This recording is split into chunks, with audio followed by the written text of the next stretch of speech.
This is Mariana trying to see how many videos she can squeeze in before her battery dies. Okay, it's not even the first time. It happens every single time. I usually end videos so abruptly because my battery is flashing, but we're taking our chances. Welcome to my channel. My name is Mariana. If you're new here, hi. I also have a different channel, but this is my main channel now. Today we're doing the 20 questions book tag and we're spilling some tea. Yes. Welcome to Lucifer's Library. Okay, before we get started, I really want to thank you guys for getting me to almost 100 subs. I hope that I reach that milestone before the year is over, because that would be pretty awesome, not gonna lie. I know I have a different channel that has over 1,000 subscribers, but honestly, I love this corner that we have here, and this feels home. This feels like I belong here. Sorry, there's a fly that's bothering me. This feels like home, and now the moment is ruined. The fly ruined the moment. I was almost going to be sappy, but I'm really appreciative. It's my little corner of the internet. Question number 1. How many books are too many for a series? Okay, I love series, but if it's so long, I will struggle and I will not finish a series. I would say 5 is the golden rule. I prefer trilogies and 4 books, but 5 is like my top, my end, especially if it's a thick series. If it's short, it's fine, but thick books, no thank you. And I'm thinking specifically of Throne of Glass here, and I'm not thinking of A Court of Thorns and Roses, where it has 3 books and then the rest of the 3 are like a completely different, they're like a spin-off, right? So I'm not thinking of that. But Throne of Glass, it's thick, it has a lot of books. Or Game of Thrones as well. How do you feel about cliffhangers? How do I feel about cliffhangers? I like them, but not if I don't have the second book. Not if I don't have the next book in my collection, okay? But also not sad ones. Not ones that will tear out my soul, because then I will refuse to read the next books. Question number 3. Hardcover or paperback? Hardcover, but for the price of paperback. I love hardcover books. Hardcover books are my life. I love them with all my heart. I do have mainly paperbacks though, because they're cheaper. And I love hardcover books. And I don't mind reading hardcovers, but I prefer ebooks when it comes to reading. So paperbacks are not even in the equation when it comes to reading. Ebooks or audiobooks as well, but hardcovers for owning. Number 4, favorite book. Seriously, you just want my battery to die, don't you? Okay, favorite book. I think I would say last year and the beginning of this year, A Court of Mist and Fury by Sarah J. Maas, and it's just that one book. I have a lot of favorite books. I have Discovery of Witches that I absolutely love, The Infernal Devices, The Hunger Games, and I think out of the ones that I have on my shelf, these are mainly it right now. These are just at the top of my head. I've read more books than that, to be honest. We know I'm nearing the 500 mark, but 500 books read in this decade since I've started reading, because 2022 will mark 10 years since I've been a reader. So in 10 years that I've read 500 books, that's a lot, considering I've read about 250 just in the past 2 years. But yeah, these are just at the top of my head. Lux series as well is really good. Star-Crossed. I don't have it here, so I completely forget, you know. Least favorite book. Oh gosh, least favorite book. Okay, let's just say for 2021, it was a Willow Winters book. Merciless, I think it was called, and it was so problematic. Stockholm Syndrome plot, and I hated it so much. So this is my least favorite book of 2021. Love triangles, yes or no? So I'm getting my questions from this blogger, and they said if Cassandra Clare writes them, then 10,000 times yes, and I agree. Cassandra Clare, The Infernal Devices, yes. Otherwise, I'm not really in the mood, unless, listen up, okay? This is gonna be scandalous. I don't like, should I say it? I don't like love triangles if the new person who comes in is not endgame. And if the book sells a certain character, the main character is supposed to be with a certain character, right? We were sold on that character, but then another one came in that wasn't even in the blurb, and she ended up with that one. okay?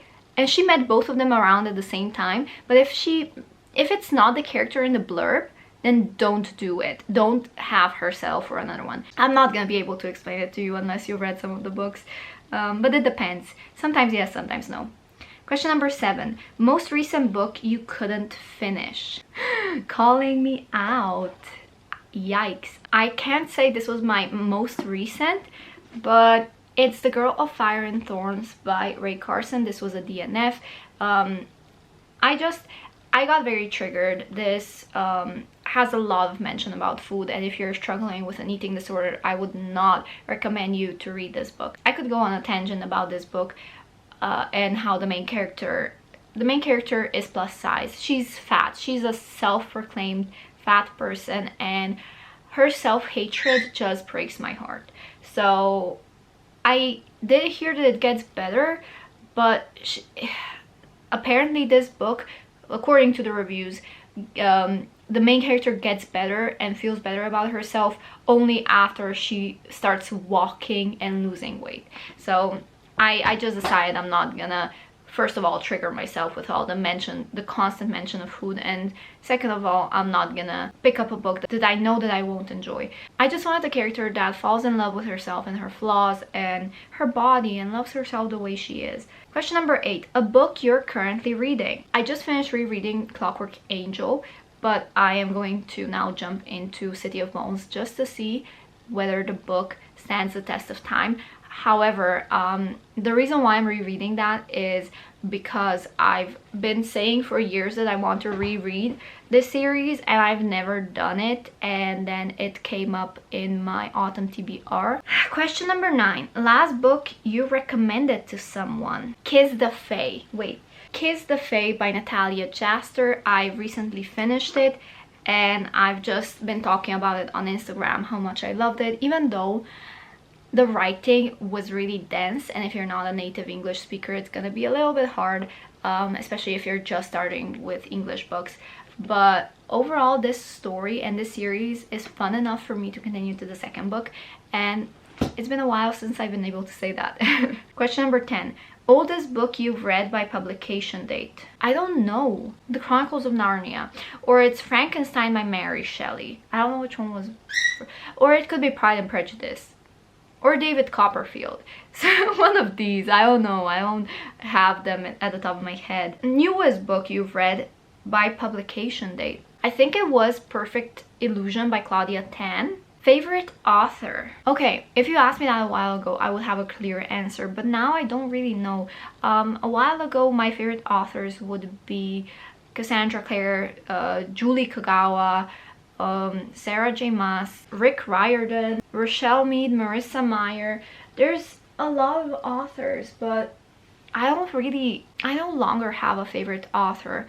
I just have authors that I have read a lot of books from and enjoy, but I don't think that I would ever have one favorite author, you know. Buying books or borrowing books? Buying. Definitely buying. But my wallet would prefer it the other way.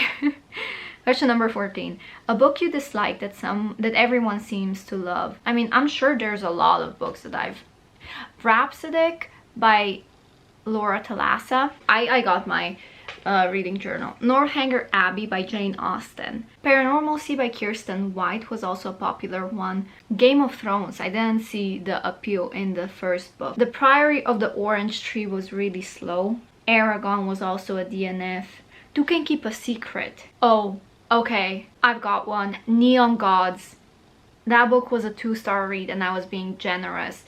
Also After by Anna Todd. Okay, I guess that's it. I've given you enough books, and it's really sad when you're disappointed by a book, but it is what it is. Sometimes you're not gonna be a reader for every single book. Question number 15. Bookmarks or dog ears? Definitely bookmarks. We don't dog ear.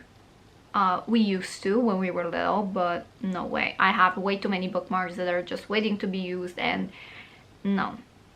It's really damaging when you dog ear a book. It's damaging to the book, it's damaging to the papers. Question number 16. A book you can always reread. I used to say Clockwork Angel, but I just recently reread it.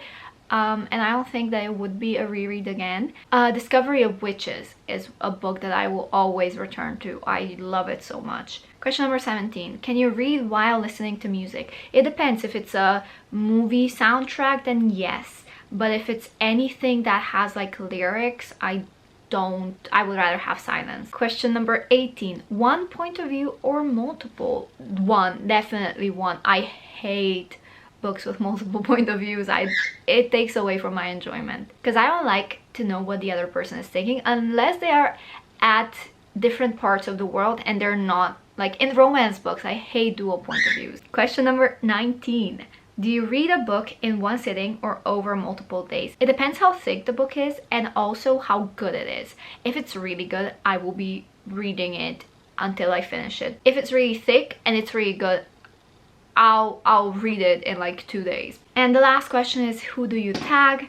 Well, anybody who wants to do this. I know this is such a cliche response, but it's true, because I don't want to force anybody to do this tag if you don't want to, but it's a really fun tag where you can get to know the booktuber and really, you know, get an insight. So with that being said, thank you guys so much for watching this video. I hope you have a lovely, lovely day.